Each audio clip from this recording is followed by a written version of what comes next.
اب سبسکرائب کیجئے ہمارے یوٹیوب چینل کو اور پاس والی بیل آئیکن کو دبائیے تاکہ ہمارا ہر آنے والا ویڈیو کا نوٹیفیکیشن آپ کو ملتا رہے۔ اے بھی خواہان قوم و ملت، آج امت مسلمہ میں اعتقادی و عملی بگاڑ کا دھارا سیل رواں کی طرح بہہ رہا ہے۔ موجودہ مسلم معاشرہ مختلف افکار و نظریات، جدید رجحانات و خیالات اور جاہلانہ رسومات و رواجات سے مرکب ہو چکا ہے۔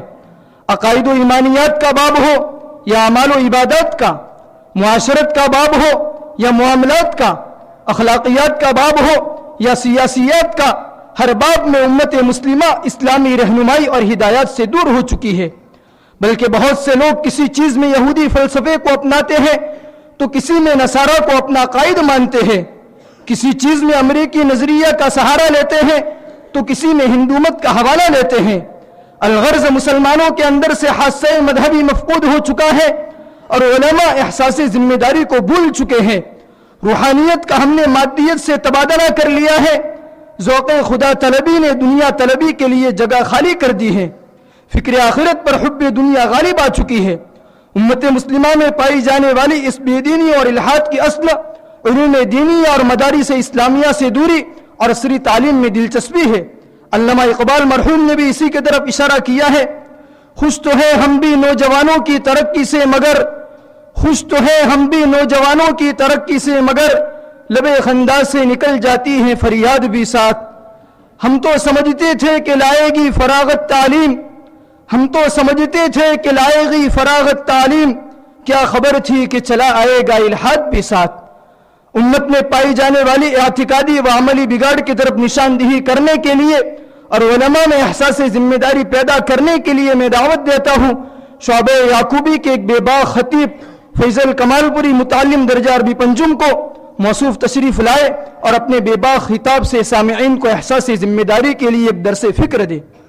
آ جاؤ ختم ہو گئے دن انتظار کے، آ جاؤ ختم ہو گئے دن انتظار کے، دور خزاں گیا اب دن آئے بہار کے۔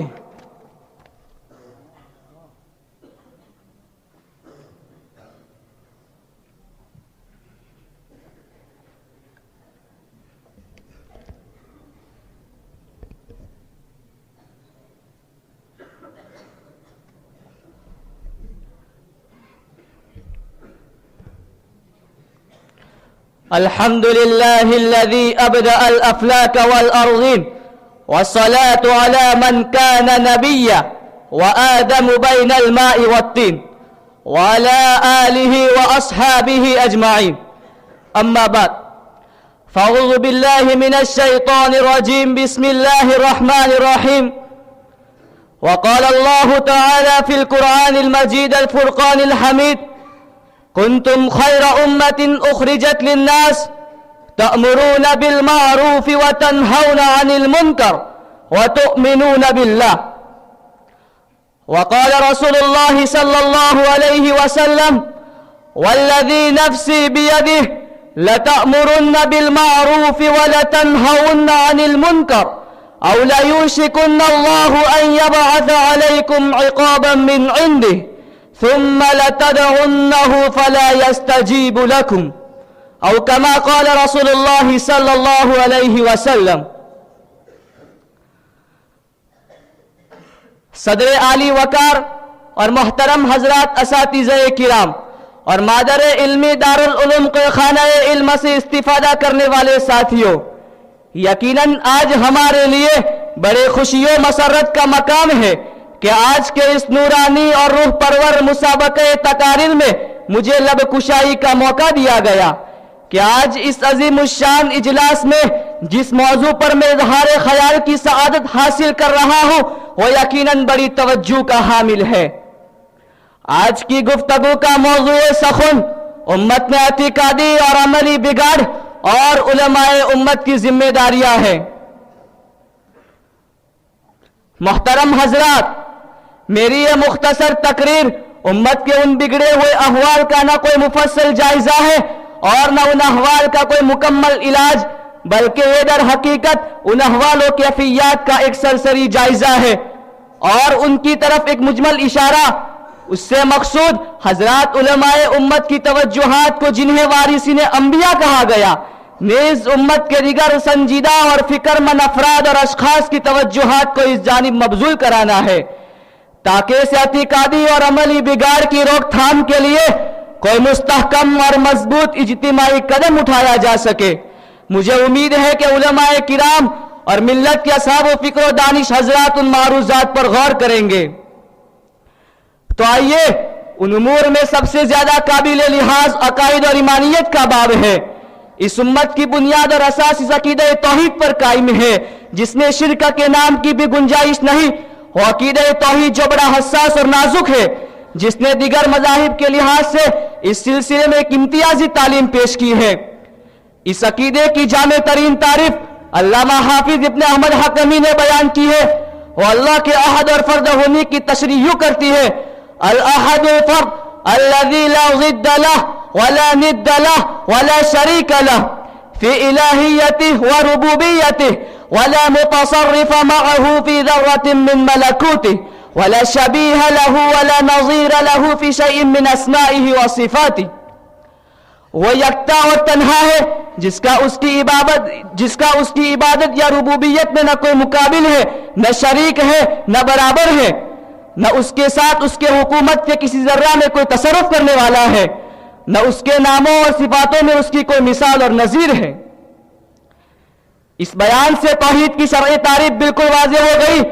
اس کا خلاصہ یہی کہ توحید یہ ہے کہ اللہ تعالیٰ اپنے ذات میں بھی اور اپنے صفات میں بھی اور اپنے ناموں میں بھی اور اپنے کاموں میں بھی لیس کمثلہ شیء کا مصداق اور ہر لحاظ سے وحدہ لا شریک لہ ہے. اس تعریف کو پیش نظر رکھ کر امت کے لوگوں کا جائزہ لیا جاتا ہے تو بہت سے لوگوں میں اس عقیدے کے خلاف غالیانہ رجحانات، مشرکانہ خیالات، افعال و اعمال اور طور و طریق ملتے ہیں. یہاں صرف چند امور کی جانب اشارہ کرتا ہوں جن سے صورتحال پر روشنی پڑتی ہے. تو آئیے ہم توحید کے خلاف امت کے اعتقادی اور عملی بگاڑ کو دیکھتے ہیں. اولیاء اللہ کی تعلیمات کو اکثر فراموش کر کے ان کی عقیدت و محبت کے نام پر ان کے مزارات پر غلو پسندی اور عقیدت میں تجاوز کے عجیب و غریب مظاہر پیش کیے جاتے ہیں. گنبد اور قبے بنائے جاتے ہیں، شمع و چراغ جلائے جاتے ہیں، چادریں چڑھائی جاتی ہیں، گاگر پنکھے کے جلوس نکالے جاتے ہیں، صندل کا لیپ کیا جاتا ہے، طواف و سجدے بھی کیے جاتے ہیں، مراقبے اور اعتکاف بھی کیے جاتے ہیں، منت و نذریں بھی مانی جاتی ہیں. اتنے پر بس نہیں بلکہ مزید یہ کہ گانے بجانے اور ناچ و رنگ کی محفلیں بھی جمائی جاتی ہیں. پھر دیکھیے تو کوئی وہاں کے ستونوں سے چمٹا ہوا عرض و معروض کر رہا ہے، کوئی سسکیا بھر رہا ہے، کوئی جوش و عقیدت میں چیخ رہا ہے، کوئی اپنی مصیبتوں کی داستانیں سنا کر التجا کر رہا ہے. عورتوں کا ایک ہجوم ہے جو ان سارے کاموں میں شریک اور سہیم ہے، بلکہ وہی گویا اس سارے کاروبار کی اصل دائی اور محرک ہے. اس سلسلے میں ان احادیث کا مطالعہ کیجئے اور فیصلہ فرمائیے کہ ان صورتحال میں اور ان احادیث میں کوئی مطابقت پائی جاتی ہے. ابو الحیاج اسدی رحمت اللہ علیہ فرماتے ہیں کہ مجھ سے حضرت علی رضی اللہ تعالیٰ عنہ نے فرمایا: الا ابعثک علی ما بعثنی علیہ رسول اللہ صلی اللہ علیہ وسلم الا تدع تمثالا الا طمسته ولا قبرا مشرفا الا سویته. کیا میں تم کو اس کام کے لیے نہ بھیجوں جس کے لیے مجھے اللہ کے نبی صلی اللہ علیہ وسلم نے بھیجا تھا، یعنی یہ کہ کوئی تصویر نہ چھوڑوں مگر یہ کہ اس کو مٹا دوں، اور نہ کوئی اونچی قبر کو چھوڑوں مگر یہ کہ اس کو برابر کر دوں. حضرت جابر رضی اللہ تعالیٰ عنہ سے مروی ہے: نہا رسول اللہ صلی اللہ علیہ وسلم ان یجصص القبر وان یقعد علیہ وان یبنى علیہ. نبی کریم صلی اللہ علیہ وسلم نے پختہ قبریں بنانے اور اس پر بیٹھنے اور اس پر عمارتیں بنانے سے منع فرمایا. اب فیصلہ کیجئے کہ کیا ان مزارات والوں اور قبر پرستوں کا اسلام وہی ہے جو قرآن و حدیث میں بیان کیا گیا؟ کیا ان دونوں میں کوئی ادنا درجے کی مناسبت و موافقت نظر آتی ہے یا دونوں میں کھلا ہوا تضاد و اختلاف نظر آتا ہے؟ کیا کوئی اس بات کی ہمت کر سکتا ہے کہ ان سب باتوں کو کہہ کر پیش کرے کہ یہی سب کچھ وہ دین ہے جو محمد عربی صلی اللہ علیہ وسلم لے کر آئے تھے، جس کے نفاذ و قیام کے لیے آپ نے اور آپ کے صحابہ رضی اللہ عنہم اجمعین نے محنت و مجاہدہ کیا تھا، اور اس کے لیے جان و مال کی بے نظیر اور بے مثال قربانیاں پیش کی تھی۔ یہ تو ایمان اور عقیدے کے سلسلے میں امت کی موجودہ صورتحال ہم نے دیکھی۔ اب ذرا عملی اور اخلاقی احوال کی جانب بھی نظر کیجئے، آپ کو ایک حیرت انگیز ناقابل تصور صورتحال کا سامنا کرنا پڑے گا۔ رہی عبادات شرعیہ یعنی نماز، روزہ، زکوٰۃ، حج وغیرہ کی پابندی، تو ایک بہت بڑی تعداد مسلمانوں کی وہ ہے جو سرے سے عبادات کو چھوڑے ہوئے ہیں۔ نمازی بمشکل 5 تا 7% ہوں گے، اسی طرح دیگر عبادات کا تناسب بھی بہت کم ہے۔ پھر جو عبادات کو انجام دینے والے ہیں ان میں سے اکثریت ان لوگوں کی ہے جو ان عبادات کے صحیح طریقہ و ترکیب، ان کے شرائط و فرائض، ان کے سنن و آداب سے واقفیت نہیں رکھتے، یا پوری واقفیت نہیں رکھتے، جس کی بنا پر ان کی بجاوری کامل اور صحیح طور پر نہیں ہو پاتی۔ پھر بہت سارے لوگوں کی تعداد ایسی ہے کہ ان کو قرآن کریم پڑھنا نہیں آتا، اور جن کو قرآن کریم پڑھنا آتا ہے ان میں سے اکثریت ان لوگوں کی ہے جن کو قرآن کریم صحیح انداز کے ساتھ اور تجوید کے ساتھ پڑھنا نہیں آتا، اور ان کو اس کا احساس بھی نہیں ہے۔ پھر معاملات کی دنیا میں جو افراط و تفریط، جو بے اصولی بے اعتدالی پائی جاتی ہے، وہ نہ صرف اہل اسلام کے حق میں تشویش کا باعث ہے بلکہ اس لحاظ سے بھی سنگین اور خطرناک ہے کہ یہ صورتحال غیر مسلم اقوام ملل کو اسلام کے بارے میں منفی تصورات قائم کرنے پر ابھارتی اور آمادہ کرتی ہے۔ چنانچہ جھوٹ، مکر و فریب، دھوکہ بازی و چال بازی، ناپتول میں کمی، وعدہ خلافی، اشیاء میں ملاوٹ وغیرہ ناخوشگوار اور انتہائی مکروہ نازیبہ افعال مسلمانوں میں رائج ہو چکے ہیں۔ پھر حلال و حرام میں امتیاز سے لاپرواہی اور غفلت، سود لین دین میں ابتلا، مظلوم و ضعیف افراد پر ظلم و تشدد کے ذریعے یا جھوٹے دستاویزات کے ذریعے ان کا مال چھین لینا، دبا لینا، لڑکیوں اور بہنوں کو وراثت سے محروم کر دینا، مسلم معاشرے میں کوئی معیوب بات نہیں رہی۔ بلکہ بہت سارے لوگ ان باتوں کو حق سمجھے ہوئے ہیں یا یہ خیال کیے ہوئے ہیں کہ معاملات اور معاشرت میں ہم پر کوئی پابندی نہیں، اپنی کمائی کے لیے اور اپنی دنیا بنانے کے لیے جو راستہ، جو ہیلا، جو تدبیر چاہے اختیار کر سکتے ہیں۔ رہا معاشرت اور اخلاق کا باب، تو اس کو بھی اسلام کی تعلیم و ہدایت سے ہم نے آزاد کر رکھا ہے۔ رہا معاشرت اخلاق کا باب، تو اس کو بھی اسلام کی تعلیم و ہدایت سے ہم نے آزاد کر رکھا ہے۔ اس سلسلے میں اسلام ہماری پوری طرح رہنمائی کرتا ہے، معاشرتی زندگی میں استواری اور سدھار کے لیے معاشرے میں مختلف طبقات اور افراد کے آپس سے حقوق و آداب سکھاتا ہے۔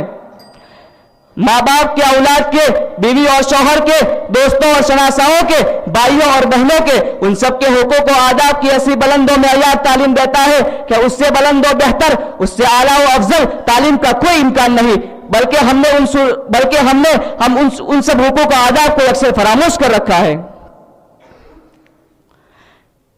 سفینہ اسلام کے ملاحوں حضرات علماء کرام کے ذمے میں آنے والے ان تمام امور کا خلاصہ صرف 2 باتیں ہیں، اور یہی دعوت و تبلیغ کے 2 بنیادی ارکان بھی ہے۔ ایک امر بالمعروف، دوسرا نہی عن المنکر، جن کا قرآن و سنت میں بار بار حکم اور ترغیب اور ان کے ترک کی ممانعت اور وعید بیان کی گئی ہے۔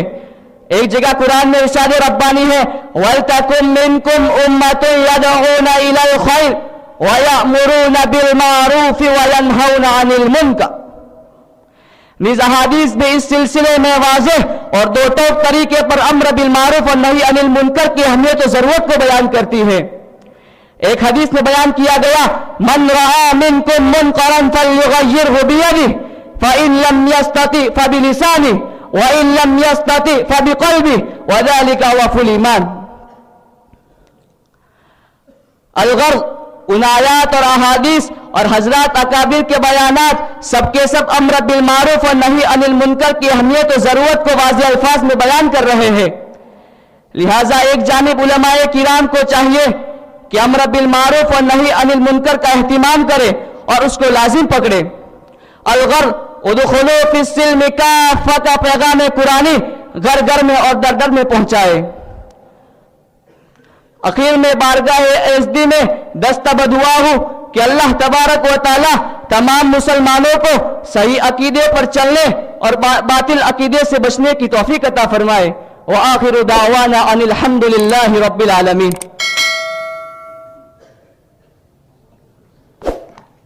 الحمدللہ.